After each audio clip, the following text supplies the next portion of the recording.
تحریک انصاف کو کیا کرنا چاہیے راج صاحب؟ یہ ملین ڈالر کوشچن ہے کہ ان کا یہ احتجاج جو ہے کامیاب بھی ہو جائے، چونکہ کمیٹی کے نام نہیں آئے، تیاری کیا ہے اس کے حوالے سے بھی بتایا نہیں جا رہا، جو کہ اچھی بات ہے، اسے خاموشی سے رکھنا ہے. لیکن میرے لیے امپورٹنٹ راج صاحب یہ تھا کہ جب علی امین گنڈا پور کو انہوں نے کہا نا کہ گرفتاری بھی دینی پڑی تو دے دو، اب تم نے گھر واپس نہیں جانا. دیکھیں ہاشمی صاحب، اس کے اندر 3 بڑی خبریں ہیں اور 3 اہم نکات ہیں. سب سے پہلے تو یہ کہ تحریک انصاف نے اگر اس احتجاج کو ایک فیصلہ کن احتجاج بنانا ہے تو اس کے لیے کس طرح کی حکمت عملی ہونی چاہیے، کیونکہ یہ تو بالکل ایویڈنٹ ہے، یہ بات تو بالکل آیا ہے کہ اس جعلی اور کٹ پتلی حکومت نے اسٹیبلشمنٹ کی مدد سے جو تحریک انصاف کے قافلے آنے ہیں اس سے پہلے ہی تحریک انصاف پر ایک بہت بڑا کریک ڈاؤن کرنا ہے، اور اس کے متعلق مریم نواز نے بھی ایک تازہ ترین سٹیٹمنٹ دے دیا ہے. اب اس کے لیے 2 طرح کے حکمت عملی اپنانے کی ضرورت ہے. پہلی حکمت عملی تو یہ ہے کہ جو اسلام آباد کی لیڈرشپ ہے پی ٹی آئی کی، اس کو پورے طریقے سے فعال کیا جائے. اسلام آباد کے اندر چونکہ یہ احتجاج ہونا ہے تو اسلام آباد میں پی ٹی آئی نے جو قومی اسمبلی کی 3 نشستیں وہ جیتی ہوئی ہیں، تو اس سے اندازہ کر لیں کہ پی ٹی آئی کے کتنے زیادہ کارکن جو ہیں یہ اسلام آباد میں موجود ہیں. تو یونین کاؤنسلز کی سطح پر کام کرنا پڑے گا. عمران خان صاحب نے اسٹوڈنٹس کے نام، جو کالج اور یونیورسٹیز کے اسٹوڈنٹس ہیں ان کے نام بھی ایک بہت اہم پیغام دیا ہے، کیونکہ اسٹوڈنٹس کی جو تحریک ہوتی ہے یہ ہمیشہ بڑی مؤثر اور بڑی فعال ہوتی ہے. تو سب سے پہلے تو یہ ان کو کرنا پڑے گا کہ اسلام آباد میں جو پی ٹی آئی کی قیادت ہے یہ پوری طرح فعال ہو، اور اسلام آباد سے جتنے زیادہ کارکن اس احتجاج میں شرکت کر سکتے ہیں اس کو یقینی بنایا جائے. اور پھر چونکہ پورا راولپنڈی ڈویژن بھی یہ پی ٹی آئی نے 8 فروری 2024 کے الیکشن میں جیتا تھا، تو راولپنڈی کے رہنے والے جو مقامی پی ٹی آئی کے کارکن ہیں ان کو بھی فعال کیا جائے، کیونکہ یہ جو راولپنڈی میں یعنی جی ایچ کیو اور اسٹیبلشمنٹ کے شہر میں جو ہم نے پی ٹی آئی کا احتجاج دیکھا تھا، چونکہ کے پی سے آنے والے قافلے وہاں نہیں پہنچ سکے تھے، تو راولپنڈی کے رہنے والے لوگوں نے یہ ثابت کیا تھا، جو راولپنڈی میں پی ٹی آئی کے کارکن ہیں، کہ اگر ان کو کے پی سے یا پنجاب سے کمک نہ بھی ملے تو تب بھی وہ ایک بڑا مؤثر احتجاج کر سکتے ہیں. اب چونکہ راولپنڈی اور اسلام آباد میں جب احتجاج ہوتا ہے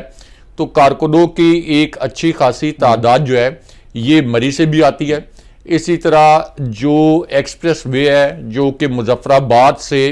اسلام آباد تک آتی ہے، مری سے ہوتی، اس راستے سے بھی بہت سے کارکن آ سکتے ہیں. اور مری جو ہے، مری کوٹلی ستیاں کہوٹا، یہاں پہ صداقت عباسی نے یہ پی ٹی آئی کے بہاف پہ جو ہے یہ نشست جیتی تھی 2018 کے الیکشن میں، جب شاہد خاقان عباسی کو یہاں سے شکست ہوئی تھی. تو سب کو پتہ ہے کہ عملی طور پر یہ جو خطہ پوٹھوار ہے جو کہ راولپنڈی کا حصہ ہے، تو راولپنڈی ڈویژن کا حصہ ہے اور راولپنڈی ضلع کا حصہ ہے، تو یہ یہاں پہ پی ٹی آئی کی اتنی بڑی پریزنس ہے کہ اگر کے پی کے قافلوں کی کمک وہاں نہ بھی پہنچے تو یہ بھی ایک بہت مؤثر احتجاج کر سکتے ہیں. تو اس کے لیے 2 کام کرنے ہوں گے کہ صرف ٹویٹر کے اوپر اپیلز کرنا یا ٹویٹر پر سوشل میڈیا پر ٹرینڈ چلانا، اگرچہ اس کی بہت اہمیت ہے، اور ہم دیکھ رہے ہیں کہ پچھلے 4-5 دن سے جس دن سے اس احتجاج کا اعلان ہوا ہے ٹویٹر پر اس احتجاج کے متعلق جو ہیش ٹیگ ہیں وہ ٹاپ پہ ٹرینڈ کر رہے ہیں. لیکن اس کے ساتھ ساتھ گراؤنڈ کے اوپر کام کرنا بڑا ضروری ہے. پوری فہرستیں بنائیں، A team, B team, C team. اگر اے ٹیم کے کچھ لیڈرز گرفتار ہوتے ہیں تو بی ٹیم نے کیسے ریئیکٹ کرنا ہے، کیسے فعال ہونا ہے. اگر بی ٹیم کے کچھ لیڈرز گرفتار ہوتے ہیں یا وہ ورکرز جنہوں نے مختلف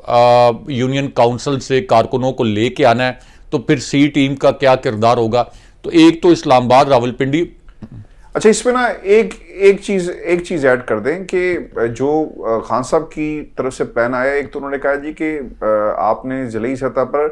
لوگوں کو موبلائز کریں، عام آدمی کو کہا کہ وہ آئے، لیکن ایسا ہم نے لاسٹ ٹائم یہ دیکھا تھا کہ ایم این ایز نہیں آئے تھے، ایم پی ایس بھی نہیں آئے تھے. تو اب ایم این ایز کا آنا اور ایم پی ایس کا آنا یہ بڑا امپورٹنٹ ہو گیا ہے. اور وہ جیسا جو شیخ وقاص اکرم صاحب نے جو گفتگو کی ہے وہ یہ کہتے ہیں کہ علی بن گنڈا پور اپنے صوبے کی نمائندگی کریں گے، باقی لوگ جو ہیں وہ اپنے صوبے کی نمائندگی کریں گے. یعنی علی بن گنڈا پور کے پی سے آسانی سے آ جائیں گے جس طرح پہلے آئے، لیکن پنجاب از اے ویری امپورٹنٹ پلیس. یہاں پر لوگ ویسے باہر نہیں نکلے، ہمیں یہ کہنا چاہیے، یا پھر قیادت نے وہ کام نہیں کیا جو obviously جو فیسلٹیز آپ کو کے پی کے اندر موجود ہے، تو یہ فیکٹر کتنا امپورٹنٹ ہوگا؟ دیکھیں، چونکہ یہ کال براہ راست عمران خان صاحب نے دی ہے، اور عمران خان صاحب نے یہ بھی کہا ہے کہ یہ ایک فائنل کال ہے، اور جب تک ہمارے 4 مطالبات پورے نہیں ہوتے، یعنی جب تک ہمارا لوٹا ہوا مینڈیٹ واپس نہیں آتا، جب تک ناحق قید کیے گئے جو سیاسی قیدی ہیں ان کو رہا نہیں کیا جاتا، جب تک آئین کو پرانی اور اس کی اصل شکل میں بحال نہیں کیا جاتا، اس وقت تک یہ احتجاج جاری رہے گا اور لوگ سڑکوں پر رہیں گے، گھروں کو نہیں جائیں گے. تو اب اس پوری سچویشن میں پی ٹی آئی کا کوئی بھی ایم این اے، کوئی ایم پی اے، کوئی ضلعی صدر، کوئی بھی اہم رہنما یہ افورڈ نہیں کر سکتا کہ وہ اس احتجاج میں بھرپور طریقے سے شرکت نہ کرے، کیونکہ عمران خان صاحب کو چھوڑنے والے یا عمران خان صاحب کی کال پر عمل نہ کرنے والے یا عمران خان صاحب کے ساتھ کوئی دوغلی پالیسی اپنانے والے، آپ دیکھ لیں کہ پورے پچھلے 2 سال کے اندر جس نے بھی عمران خان صاحب سے دھوکہ کیا یا عمران خان صاحب کو چھوڑا، وہ عوامی سطح پر رسوا ہو گیا، اس کا پورا سیاسی کریئر ختم ہو گیا، اور بڑے بڑے جو سیاسی برج سمجھے جاتے تھے وہ ہیرو سے زیرو ہو گئے. تو اس لیے کوئی بھی یہ افورڈ نہیں کر سکتا کہ عمران خان صاحب کی کال پر پی ٹی آئی کا کوئی رہنما یا پی ٹی آئی کا کوئی ڈویژنل صدر، کوئی ضلعی صدر جو ہے وہ اس کے اندر بھرپور شرکت نہ کرے. انہوں نے کہا ہے رائے صاحب، اہم نکتہ ہے کہ اس دفعہ جو احتجاج نہیں کرے گا وہ گھر ہی جائے گا، اور ٹرسٹ ڈیفیسٹ کی بات بھی ہوئی ہے، اور بھی چیزیں ہوئی ہیں. رائے صاحب، ایک اور بھی بڑی خبر امپورٹنٹ ہے، تحریک انصاف تیاری کر رہی ہے، زبردست ہے، لیکن ایک خبر آئی ہے، اور یہ ایک طرف سے نہیں، کئی لوگوں نے اس کو جو ہے وہ اپنے اپنے انداز میں پھیلانے کی کوشش کی. میں اسے کہتا ہوں کہ یہ بیانیہ بنا رہے ہیں. پچھلی دفعہ بیانیہ یہ بنایا تھا کہ یہ مسلح جتھے اور اس طرح آئیں گے، اور پھر بعد میں کوششیں جو ہیں وہ تیز ہو گئی، اور انہوں نے جو بیانیہ 2 ہفتے پہلے سے بن رہا تھا 24 نومبر کے حوالے سے، اب وہ وزراء بھی ہمیں بات کرتے ہوئے نظر آ رہے ہیں. صاحب، کہا یہ جا رہا ہے کہ زبردستی عمران خان کو جہاز میں بٹھا دیا جائے گا اگر امریکہ سے کوئی کال آئی، اور کیونکہ حکومت کو پتا ہے کہ اگر امریکہ سے کال آ جائے تو رائے صاحب پھر وہ امریکہ ہے، امریکہ اپنی بات کو منوانا چاہتا ہے،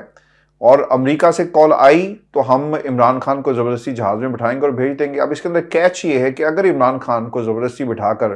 سعودی عرب بھیجا گیا جیسا کلیم کیا جا رہا ہے، تو پھر ہم پیچھے ایک بیانیہ بنائیں گے، دیکھا وہ بھاگ گیا، وہ پاکستان کی عوام کے ساتھ سنجیدہ نہیں تھا، سنسیئر نہیں تھا. تو رائے صاحب، کیا یہ ممکن ہوگا زبردستی بٹھانا کہ جہاز جو ہے کچھ ڈالے اندر داخل ہو ڈالا جیل کے؟ پہلے بھی دروازے انہی کی مرضی سے کھلے جن کی مرضی سے کھلتے ہیں، اور جہاز میں بٹھا دیا جائے، گاڑیاں لے کر جائیں، اور اس جہاز کو کہا جائے کہ تم نے اب پیچھے مڑ کے نہیں دیکھنا پائلٹ کو، اور جا کے تم نے لینڈ کرنا ہے سعودی عرب. تو do you by this thing کہ پاسبل ہوگا؟ اور پیچھے سے بیانیہ بنائیں، چونکہ یہاں پر ایگزٹ جو ہیں لوگوں کے اسی طرح کروائے جاتے ہیں، اور کسی نے اگر اپنے دل کی خواہش کا اظہار کر دیا ہے تو do you really by this thing? یہ ممکن ہوگا؟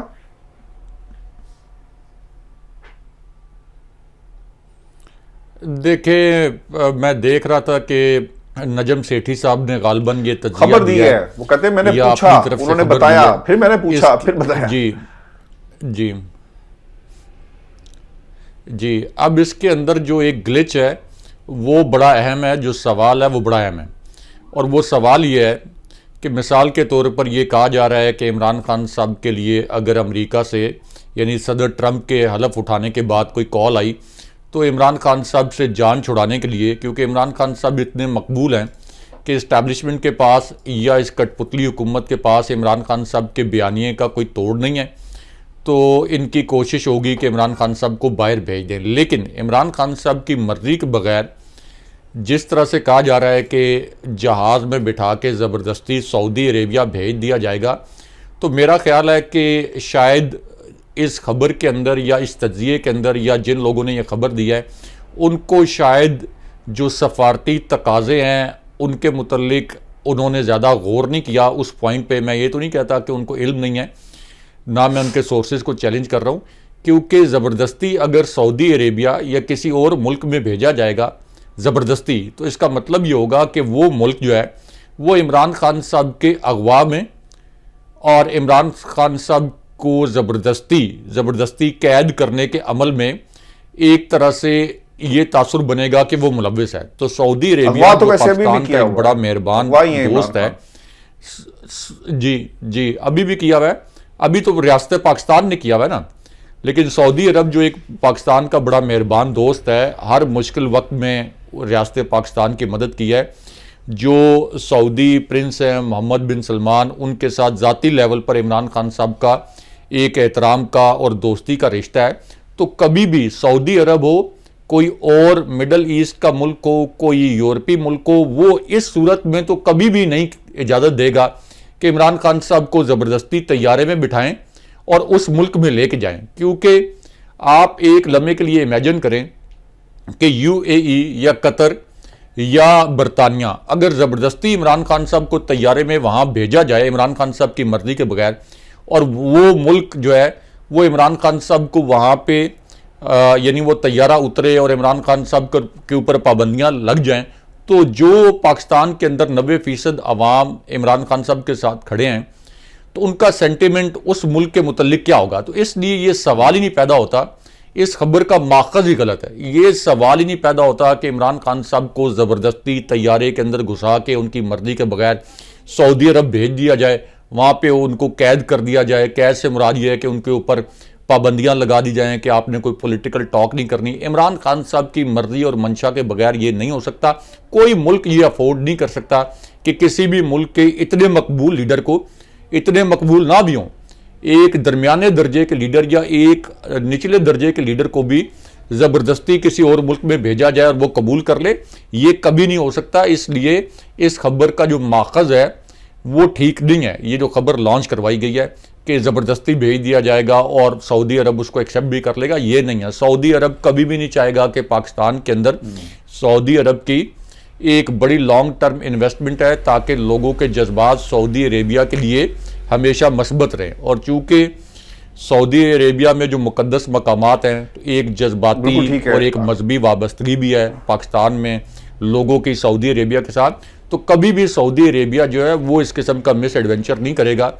کہ عمران خان صاحب کے متعلق یہ امپریشن بنے کہ انہیں اغوا کر کے بھیج دیا گیا اور سعودی عرب ان کو وہاں پہ اس طیارے کو اترنے دے. تو یہ جان بوجھ کے افواہیں اس لیے پھیلائی جا رہی ہیں تاکہ یہ 24 نومبر کا جو احتجاج ہے اس سے توجہ ہٹائی جا سکے, اور 24 نومبر کو جو فیصلہ کن احتجاج ہونا ہے اس کا آپ یہ کہہ لیں کہ اس سے پہلے یہ کہا جائے کہ عمران خان صاحب کی رہائی کے لیے اور بھی آپشن موجود ہیں, تو اس احتجاج کو فیصلہ کن احتجاج نہ بننے دیا جائے. اب جو آپ نے کہا تھا کہ یہ فیصلہ کن احتجاج کیسے بن سکتا ہے, اس کے لیے ضروری یہ ہے کہ اسلام آباد اور راولپنڈی کے ساتھ ساتھ کے پی سے نکلنے والے قافلے جو کہ علی امین گنڈا پور صاحب کی قیادت میں نکلیں گے, یہ ہر صورت میں پہنچیں اسلام آباد. اسی طرح پنجاب سے کریک ڈاؤن تو بدترین ہوگا, لیکن ہر صورت میں جتنے لوگ پہنچ سکتے ہیں وہ پہنچیں. اور اس کے بعد اگر اس احتجاج کو ڈیسائسو بنانا ہے, اگین میں کہہ رہا ہوں کہ اگر یہ ڈی چوک تک محدود رہے اور 24 نومبر سے آگے یہ 6-7 راتیں صرف گزار سکتے ہیں اسلام آباد میں, آگے بڑی سرد راتیں آنی ہیں. اور چونکہ پی ٹی آئی کے پاس اتنے مالی وسائل بھی نہیں ہیں, پی ٹی آئی اس وقت ریاستی جبر کا نشانہ ہے, تو اگر یہ ڈیسائسو احتجاج اس کو بنانا ہے تو یہ دھرنے کا رخ اڈیالہ جیل کی جانب ہونا چاہیے, منظم اور پرامن احتجاج ہونا چاہیے. اور مجھے لگتا یہ ہے کہ شاید پی ٹی آئی کی فائنل پلاننگ یہ ہوگی, لیکن اس کو کسی وجہ سے ریویل نہیں کیا گیا ہوگا, منظم پرامن احتجاج ہو. لیکن اڈیالہ جیل میں 3 دن بھی 12-15 ہزار لوگوں نے بھی دھرنا دے دیا, تو یہ کٹ پتلی حکومت جو ہے یہ عمران خان صاحب کے ساتھ مذاکرات پر مجبور ہو جائے گی. اور دوسرا یہ کہ یہ جو اب کہا جا رہا ہے کہ عمران خان صاحب کو ہو سکتا ہے رہا کر دیا جائے, عمران خان صاحب کے ساتھ کوئی سمجھوتا کر لیا جائے, یہ سب کچھ اس وجہ سے ہو رہا ہے کہ شہباز گل نے ایک سٹوری دی ہے جو پی ٹی آئی کے رہنما ہیں کہ کچھ چند ہفتے پہلے 3 معتبر پاکستانی شخصیات نے صدر ٹرمپ سے ملاقات کی تھی اور عمران خان صاحب کی جو ناحق قید ہے اس کے متعلق بات بھی کی تھی اور ان تینوں شخصیات نے صدر ٹرمپ کے ساتھ ڈنر بھی کیا تھا، اور اس کے بعد جو ہے ان کا اشارہ یہ تھا کہ صدر ٹرمپ کی جانب سے جو پی ٹی آئی ایک مثبت رد عمل کی توقع کر رہی تھی تو وہ مثبت رد عمل آیا بھی تھا. تو اس لیے یہ ایک گراؤنڈ بنا رہے ہیں کہ اگر امریکہ سے کوئی کال آ گئی یا امریکہ کی جانب سے کوئی پیغام آ گیا تو اس صورت میں بھی عمران خان صاحب کو رہا کرنا پڑے گا. تو اس سے پہلے یہ ایک افواہوں کا بازار گرم کیا جائے تاکہ لوگوں کو تھوڑا سا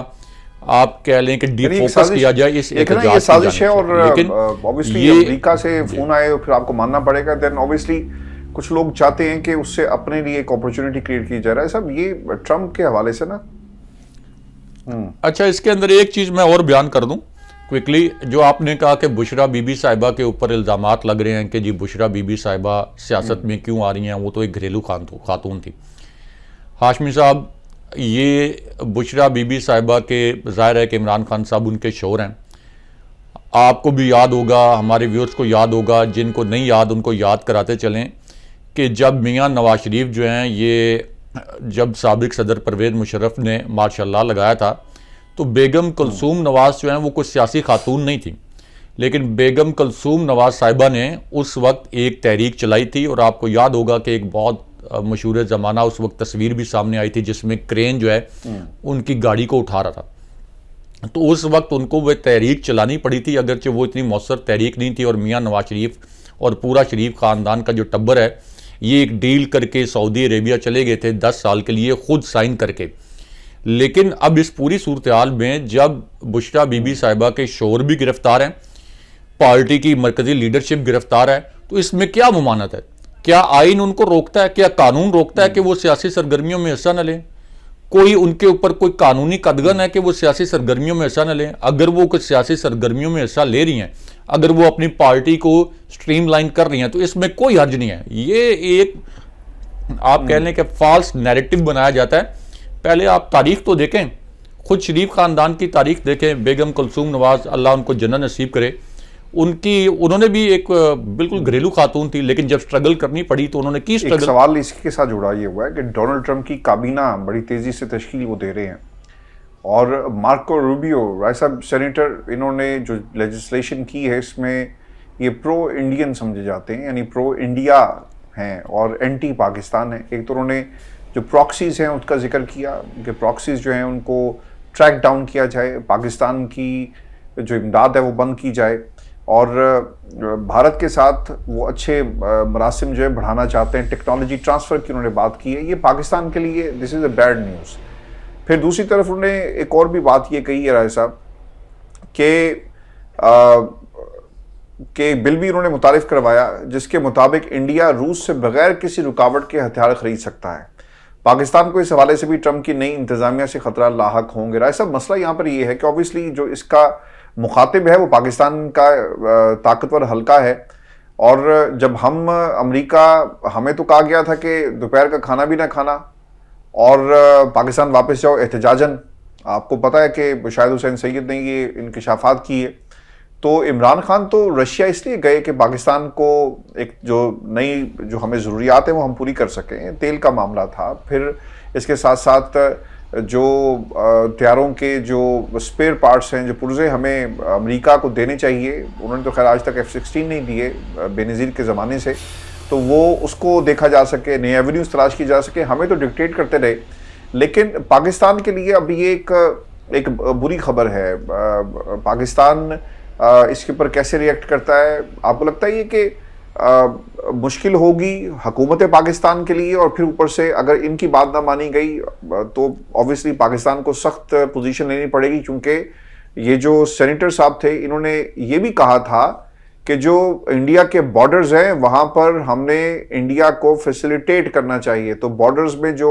دہشت گردی اور باقی جو باتیں ہیں یہ ہمیں کہتے ہوئے نظر آ رہے ہیں. تو یہ کس طرح آپ اسے دیکھتے ہیں؟ ڈونلڈ ٹرمپ، عمران خان کی رہائی اور پھر پاکستان سے جو ان کی پالیسیز، چونکہ سیکرٹری خارجہ نے ان کو بنانے کی بات کی جا رہی ہے،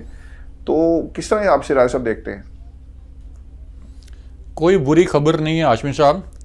اچھا. یہ ہمیشہ سے ہوتا ہے، جی ہاں، یہ ہمیشہ سے ہوتا ہے کہ ہمیں ہر جو انتظامیہ ہے، ہر ایسے ملک کی انتظامیہ جس کا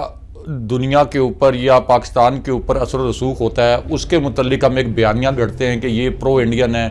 یہ پاکستان کے دشمن ممالک یہ بیانیہ نہیں تھا، انہوں نے ریزولوشن میں کہا حمایتی ہیں. سب سے پہلے تو اپنا گھر میں کہا ہے، انہوں نے تو کوشش کی اس کے لیے وہ لابنگ کرتے رہے. جی میں آتا ہوں. تو سب سے پہلے تو ہمیں اپنا گھر ٹھیک کرنا چاہیے اور اتنا مضبوط کرنا چاہیے کہ ہمیں اس سے کوئی فرق ہی نہ پڑے. یہ ظاہر ہے کہ صدر ٹرمپ کا استحقاق ہے نا کہ انہوں نے اپنی ٹیم بنانی ہے. یہ کوئی پاکستان کے کہنے پر یا شہباز شریف کی ہدایات پر تو نہیں بنانی. ان کو امریکی لوگوں نے ووٹ دیے، وہ ایک منتخب صدر ہیں، ان کا پورا استحقاق ہے. اب آپ دیکھیں کہ اس سے پہلے جو 62 ارکان کانگریس نے جو خط لکھا تھا صدر بائیڈن کو، ان کے متعلق بھی پاکستان میں ایک نیریٹو بنانا شروع کر دیا، ایک ایک نام دے کے. دیکھیں فلاں ٹائم پہ انہوں نے جو ہے فلاں ملک کی حمایت کی تھی، ان میں سے کچھ ایسے ہیں جو کہ فلاں ملک کے ایجنڈے کے اوپر چلتے ہیں. یہاں تک کہ اس طرح کے بھی کہا کہ یہ تو ایکسٹریم لبرل ہیں. یعنی یہ ایک بیانیہ بنایا جاتا ہے کیونکہ صدر ٹرمپ کے جیتنے کے بعد سے نون لیگ اور نون لیگ کے قریبی صحافی یا وہ صحافی جو نون لیگ کے اقتدار میں آنے کے بعد مستفید ہوئے ہیں، جو کہ بے روزگار تھے، جن کو پرائم ٹائم پروگرام مل گئے ہیں، جن کی ریٹنگ 0 تھی، اس وجہ سے ان کو کسی ٹی وی چینل پر کام نہیں ملتا تھا، لیکن اب وہ پرائم ٹائم پروگرام کر رہے ہیں. تو وہ اپنا آپ یہ کہہ لیں کہ اس کو میں یہ تو نہیں کہہ سکتا، لوگ کہتے ہیں کہ روٹی حلال کر رہے ہیں، لیکن وہ نون لیگ کے لیے اس قسم کے بیانیے بنا رہے ہیں. سب سے پہلے تو آپ اپنا گھر ٹھیک کریں، آپ کی اکانومی ٹھیک ہو، آپ کے یہاں جمہوریت ہو، انسانی حقوق کی پاسداری ہو، جمہوری حقوق کی پاسداری ہو، تو پھر اس سے کوئی فرق نہیں پڑتا کہ جی فلاں نے ایسا کوئی ایڈوائزر لگا دیا ہے کہ جو پاکستان کے مخالف ہے. نمبر 1 یہ. نمبر 2 یہ کہ یہ جو کال کی بات کی جا رہی ہے یا عمران خان صاحب کے حوالے سے، تو عمران خان صاحب کے حوالے سے اور صدر ٹرمپ کے حوالے سے خوف یہ ہے کہ میاں نواز شریف تو ابھی اس الیکشن سے پہلے آئے تھے اور سر توڑ کوششیں کی. انہوں نے کہا کہ نچلی سطح پر ہی کسی سے ملاقات ہو جائے امریکی ایڈمنسٹریشن کی. انہوں نے پوری کوشش کی کہ صدر ٹرمپ جو ہیں ان کی پارٹی کے لوسٹ لیول پر کسی آفیشل سے ملاقات ہو جائے، لیکن ان کی ملاقات نہیں ہوئی. دوسری جانب عمران خان صاحب جب یہاں پہ آئے تھے بطور پرائم منسٹر، تو وائٹ ہاؤس میں صدر ٹرمپ نے ان کا استقبال کیا اپنی اہلیہ سمیت، اور وہ فقید المثال استقبال تھا. اس طرح کے مناظر جو ہیں یہ وائٹ ہاؤس میں بڑے ریئر دیکھنے کو ملے. یعنی ایسے ملک جو کہ ڈیولپ کنٹریز سمجھے جاتے ہیں، ترقی یافتہ، ان کے جو ہیڈز آئے، ان کے وزرائے اعظم یا صدور آئے، ان کو بھی اتنا پروٹوکول نہیں ملا وائٹ ہاؤس کے اندر. کبھی نریندر مودی کو اس طرح کا پروٹوکول نہیں ملا جس طرح کا عمران خان صاحب کو ملا تھا. تو کہنے والے یہ کہتے ہیں کہ ایک کیمسٹری تو موجود ہے. اسی وجہ سے آپ دیکھیں کہ جب سے صدر ٹرمپ منتخب ہوئے ہیں تو نون لیگ کے رہنما اور ان کے قریبی صحافی ایسا لگتا ہے، ان کو ایسا لگتا ہے کہ شاید پاکستان میں عمران خان صاحب جو ہے اقتدار میں آ گئے ہیں. اتنی جو ہے وہ جلن ہو رہی ہے. یعنی نیو یارک کی جو جلن ہے اور یہ واشنگٹن ڈی سی سے لے کے جو 7 ان کے بیٹل گراؤنڈ سٹیٹس تھی جو کہ کلین سویپ کر لیا ہے صدر ٹرمپ نے، تو اس کی تپش جو ہے وہ اسلام آباد اور لاہور میں جو ہے وہ زیادہ لگتا ہے کہ ہمیں ان کو زیادہ محسوس ہو رہی ہے. تو اس لیے یہ نیریٹیوز بنتے رہیں گے. اصل خوف یہ ہے کہ صدر ٹرمپ نے حلف اٹھانے کے بعد اگر اس قسم کا، جیسا کہ ابھی ان کا ایک سٹیٹمنٹ بھی آیا تھا اور ان کو پش بھی کیا جا رہا ہے کہ جن ملکوں میں انسانی حقوق کی خلاف ورزیاں ہو رہی ہیں وہاں آپ اپنا انفلوئنس استعمال کریں اور یہ یقینی بنائیں کہ وہاں جمہوریت کی پاسداری اور انسانی حقوق کی خلاف ورزیاں جو ہیں یہ بند ہوں. تو اس وجہ سے یہ شہباز شریف کی کٹ پتلی حکومت اور ان کے ساتھ جو ان کے صحافی ہیں یہ سارے گھبرائے ہوئے ہیں اور اس طرح کے جو نیریٹیوز دے رہے ہیں. اس سے کوئی فرق نہیں پڑتا کہ فلاں ملک میں صدر نے اپنے مشیر ایسے لگا دیے. یہ ان کا استحقاق ہے. جیسے پاکستان کے اندر کوئی منتخب وزیر اعظم ہو تو اس کا استحقاق ہوتا ہے کہ وہ جس کو مرضی مشیر بنائے، جس کو مرضی وزیر بنائے، جو منتخب وزیر اعظم ہے. خیر شہباز شریف تو منتخب وزیر اعظم نہیں ہے. تو یہ ایک فالس نیریٹو بنایا جا رہا ہے. اچھا صاحب، ایک تو خبر یہ کہ شیخ وقاص اکرم صاحب جو ہیں وہ فضل الرحمان پر تنقید کر رہے ہیں کہ انہوں نے 26ویں آئینی ترمیم کے میں جا کے ووٹ دیا تو ہمارے ساتھ کیوں باتیں کرتے رہے. اگر ہمیں وقت پہ بتاتے تو شاید ہمارا ٹائم ضائع نہ ہوتا. لیکن راجہ صاحب اس کے اندر ایک خبر یہ بھی ہے اور یہ باخبر ذرائع جن سے میری بات ہوئی ہے تحریک انصاف کے اندر، یہ لوگ کہہ رہے ہیں کہ تحریک انصاف کوشش کرتی رہی کہ جتنی بھی باقی جماعتیں خاص طور فضل الرحمان صاحب کو احتجاج کے لیے تیار کیا جائے، ان کو منایا جائے. لیکن کامران مرتضیٰ صاحب نے بڑا واضح کہہ دیا کہ ہم نے تمام باتوں میں ان کے ساتھ اتفاق نہیں کیا تھا. پھر کامران مرتضیٰ صاحب کے حوالے سے یہ بھی خبر آئی کہ وہ اڈیالہ جیل جائیں گے، عمران خان سے ملاقات کریں گے، اور یہ بھی کہا گیا کہ یہ فضل الرحمان صاحب کے کہنے پر ہو رہا ہے. لیکن لگتا یہ ہے کہ کہیں نہ کہیں اب یہاں پر ایک گیپ آ گیا ہے. کامران مرتضیٰ اڈیالہ جیل نہیں جائیں گے، اور دوسری طرف اسی لیے آج انہوں نے گولہ باری جو ہے شیخ وقاص اکرم صاحب نے 26 ترمیم کو لے کر کیا. رائے صاحب ایک خبر یہ بھی ہے کہ مریم نواز نے کل لندن کے اندر خطاب کیا اپنے ورکر سے، اور انہوں نے کہا کہ چونکہ میڈیا کے اوپر ان کی بیماری کے حوالے سے اس وقت فالس فلیگ آپریشن کیا گیا ہے، تو اب مجھے بتانا پڑ رہا ہے کہ نہ تو جس بیماری کا وہ ذکر کر رہے ہیں کینسر ایسی کوئی بات ہے، اور نہ ہی اس میں کوئی صداقت ہے. پاکستان میں جو انہوں نے کہا کہ علاج جو ہے جس مرض کی وہ بات کر رہی تھی وہ اس کا علاج سوئٹزرلینڈ اور امریکہ میں ہے. لیکن بی بی سی نے سر ایک رپورٹ جو ہے وہ جاری کی، اور انہوں نے اسلام آباد کے آپ کے شہر کے ایک ڈاکٹر سے بات کی ہے، اور ڈاکٹر صاحب یہ کہتے ہیں کہ یہ پاکستان دنیا بھر میں 1-2% لوگوں کو یہ مرض ہوتا ہے، اور اس کا علاج پاکستان میں موجود ہے، انجیکشنز موجود ہیں، اور اگر خدا نہ خواستہ کسی کو کینسر ہو جائے تو اس کا علاج بھی پاکستان کے اندر موجود ہے. اور بعد میں اسے اپڈیٹ بھی کیا گیا اسی خبر کو کہ جو علاج جس کی بات کی جا رہی ہے شاید یہ دنیا میں مخصوص ممالک ہے وہاں پر ہی ہوتا ہے. بٹ اینی وے ایک جھوٹ جو ہے وہ بی بی سی نے اس کو ایکسپوز کیا. علاج ہو رہا ہے، لیکن اب کس قسم کا علاج ہے اور کیا نوعیت ہے یہ اوبویسلی ان رپورٹس کو دیکھ کر جو ہے بتایا جا سکتا ہے. ویورز یہ آج کی ہماری نشست تھی. اپنے کمنٹ ضرور بھیجیے گا، چینل کو سبسکرائب کرنا مت بھولیں. مجھے اور ابراہیم راج صاحب کو اجازت دیجیے. اللہ نے کے بعد.